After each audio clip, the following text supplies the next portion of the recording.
Olá pessoal, vamos para mais um vídeo curtinho. Eu vou começar falando sobre, com respeito aos gigantes. É mais uma prevenção para quem defende a importância do livro de Enoque. É sobre a hipérboles, né? Muitos, para desmerecer o livro de Enoque, para desacreditar o livro de Enoque, quando se fala de gigantes, então acho que todos já sabem que o livro de Enoque são muitos manuscritos que estão sendo encontrados, né, desde o século passado, os mosteiros, bibliotecas, e muitos contêm erros de copista, alguns manuscritos estão assim bem deteriorados. E na questão do tamanho dos gigantes, alguns falam que tinha 30 metros, 300 metros e até 1.500 metros, 1,5 km. Então é evidente que isso aí é uma hipérbole, né? E eles tratam isso como se no hipérbole não fosse uma coisa comum. Até a gente fala toda hora, né? Aqui, acabei de falar toda hora. É uma hipérbole. Então eu vou, só para deixar claro para vocês, para quem não sabe, eu acho que muitos devem saber, onde vocês podem encontrar hipérboles na Bíblia, né? Que é uma coisa comum, não afeta nada. Então eu vou citar aqui alguns textos para deixar gravado, né? Gênesis 41, 49, Números 13, 33, Deuteronômio 1, 28, 2 Samuel 1, 23, 1 Reis 1, 40, Salmos 6, 6, na Bíblia protestante, e na Bíblia católica 7. Salmos 107, versículos 21 a 26, Salmos 119, versículo 136, Lamentações 3 e 48, Mateus 7, de 3 a 5, Mateus 11, 23, Mateus 19, 24 e Mateus 23, 24, Marcos 9, 43, João 12, 19 e João 21, 25. Então vocês deixarem anotado, né, que a Bíblia também contém muitas hipérboles, né? E eu vou também falar um assunto, não sei se alguém já ouviu falar isso, sobre aquela fala de Jesus, quando ele fala que os dias serão encurtados, senão nenhuma carne se salvaria, né? Então eu vou ler para vocês o versículo, só para deixar gravado. Mateus 24, 22. E se aqueles dias não fossem abreviados, ninguém se salvaria, mas por causa dos escolhidos serão abreviados aqueles dias. E, para quem não sabe, eu vou ler para vocês Enoque, capítulo 80, dos versos 2 a 4. E eu vou ler a tradução Eu vou ler a tradução de Dillmann. Essa obra não foi publicada praticamente por ninguém, né? Foi traduzida para algumas. A italiana foi baseada nela, do Paulo Sacchi. Então eu vou ler para vocês. Enoque 80, de 2 a 4. Logo no início. E nos dias dos pecadores, os anos serão encurtados, e sua semeadura será atrasada em suas terras. E todas as coisas na terra serão mudadas e não aparecerão em seu tempo. A chuva cessará e o céu arreterá. E nesse tempo os frutos da terra serão tardios e não crescerão em seu tempo. E a frutificação das árvores será interrompida no seu tempo. E a lua mudará sua ordem e não aparecerá no seu ciclo normal. E eu vou ler também agora a tradução que eu fui autorizado a publicar no Brasil. E o professor Isaac usou um manuscrito mais antigo e tem muitos problemas. E aqui não fica tão claro como o do Dillmann, mas eu vou ler para vocês. A respeito dos seus dias, os pecadores e o inverno serão abreviados. Suas sementes atrasarão em suas terras e em seus campos férteis, e em todas suas atividades sobre a terra. Ele mudará e aparecerá em seu tempo. Aqui já começa ele, né, não ficou muito claro, mas é problema de manuscrito.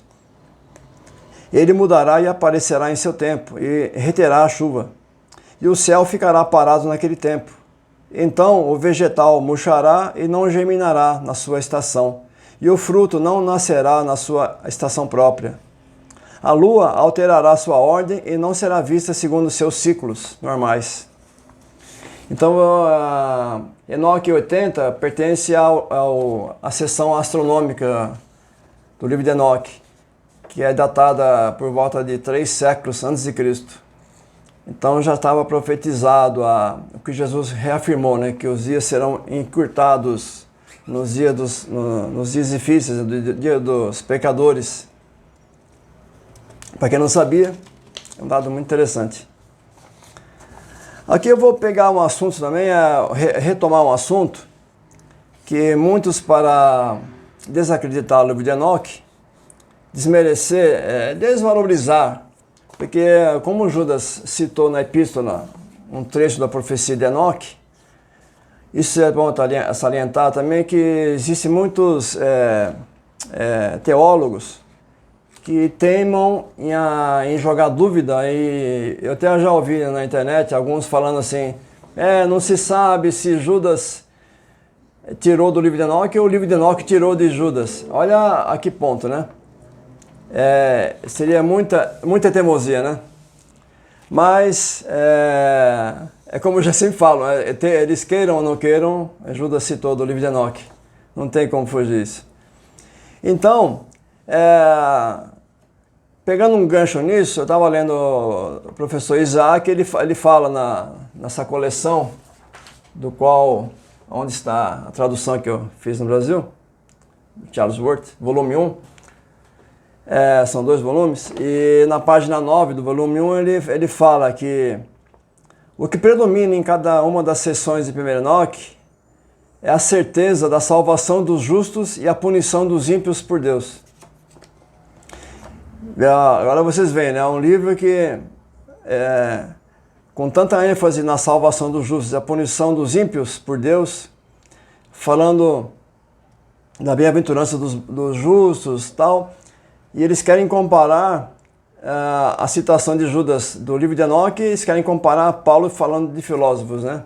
Eu já disse isso, mas estou só salientando. Aí, pegando um gancho, eu peguei um trabalho de um professor chamado Ronald Herms. Ele, para não pegar um trabalho assim, afirmando que essa tradição vem de Enoque, então eu peguei um trabalho neutro. Tem muitos, mas eu peguei um neutro para não querer forçar a barra, né? E esse trabalho, esse professor Ronald Herms, ele é professor de judaísmo primitivo e do Novo Testamento na Northwest University, nos Estados Unidos. E ele fez um trabalho sob o título Ser Salvo Sem Honra, uma ligação conceitual entre 1 Coríntios 3, de 10 a 15, se não me engano, se não falha a memória aqui. Eu vou confirmar aqui. Seria 1 Coríntios 3, de 10 a 15. Então vou repetir o título da obra. Ser salvo sem honra. Uma ligação conceitual entre 1 Coríntios 3, 10 a 15 e 1 Enoque 50. É o título do trabalho. Aí eu vou ler um trechinho. As primeiras tradições judaicas e cristãs. Aqui é uma pergunta que ele faz no início da obra. Peguei uns trechinhos. As primeiras tradições judaicas e cristãs sobre a salvação escatológica incluem a possibilidade de um estado inferior ou diminuído de ser salvos para algumas pessoas? Esse parece ser o caso em 1 Coríntios 3, 10 a 15 e 1 Enoque 50, de 1 a 5. Por um lado, Paulo tenta alertar os líderes espirituais na igreja de Corinto sobre a possibilidade de que seu status atual e realizações possam sofrer uma diminuição significativa na contabilidade escatológica final. Por outro lado, a seção das similitudes de Enoque, ou parábolas, descreve as condições do dia, aquele dia, né, do juízo, que sugerem possibilidade de um inferior nível de salvação para aqueles que não estão ligados aos justos. Aí eu vou ler aqui eu vou ler o texto de 1 Coríntios, para vocês se lembrarem. Conforme a graça de Deus que me foi concedida, eu, como sábio construtor, lancei o alicerce e o outro está construindo sobre ele. Contudo, veja cada um como constrói, porque ninguém pode colocar outro alicerce além do que está posto, que é Jesus Cristo. Se alguém constrói sobre esse alicerce, usando ouro, prata, pedras preciosas, madeira, feno ou palha, sua obra será mostrada, porque o dia atrará a luz, pois será revelada pelo fogo, que provará a qualidade da obra de cada um. Se o que alguém construiu permanecer, esse receberá recompensa. Se o que alguém construiu se queimar, esse sofrerá prejuízo. Contudo, será salvo, como alguém que escapa através do fogo. Aí eu vou ler 1 Enoque 50, de 1 a 5. Nesses dias ocorrerá uma mudança para os santos e os justos, e a luz dos dias repousará sobre eles, e glória e honra serão devolvidas aos santos no dia da angústia. Ele, no caso Deus, o Senhor dos Espíritos, amontoou o mal sobre os pecadores, mas os justos serão vitoriosos no nome do Senhor dos Espíritos. Ele fará com que os outros vejam isto para que possam se arrepender e abandonar as obras de suas mãos. Não haverá honra, aqui a parte interessante, não haverá honra para eles no nome do Senhor dos Espíritos, mas pelo seu nome eles serão salvos, e o Senhor dos Espíritos terá misericórdia deles, pois sua misericórdia é grande. Ele é justo em seu julgamento e na glória que está diante dele. A opressão não pode subsistir ao seu julgamento, e aquele que não se arrepender perecerá na sua presença. O Senhor dos Espíritos tem dito que a partir de então não terá misericórdia deles.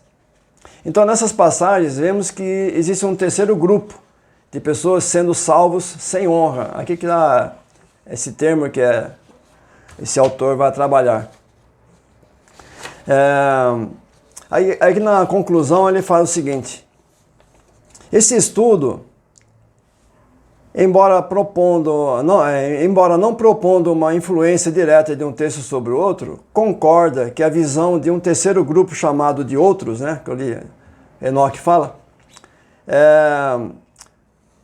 eu vou repetir, esse estudo, embora não propondo uma influência direta de um texto sobre o outro, concorda que a visão de um terceiro grupo chamado de outros, que podem potencialmente ser salvos sem honra, mas sem honra, em 1 Enoque 50, carrega semelhanças simbólicas e retóricas com a metáfora escatológica do teste das obras dos líderes cristãos, em 1 Coríntios 3.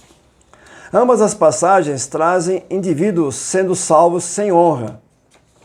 Ambas as passagens parecem ver essa possibilidade como uma concessão indesejável, em vez de uma expressão positiva da magnanimidade divina. Mesmo que alguém possa atribuir tal destino à misericórdia de Deus. Ambas as passagens mostram as categorias de honra e vergonha, para desencorajar aqueles em suas respectivas comunidades de fé de se conformarem com tal status inferior no cenário escatológico final. É evidente que as suas respectivas estratégias comunicativas compartilham semelhanças significativas.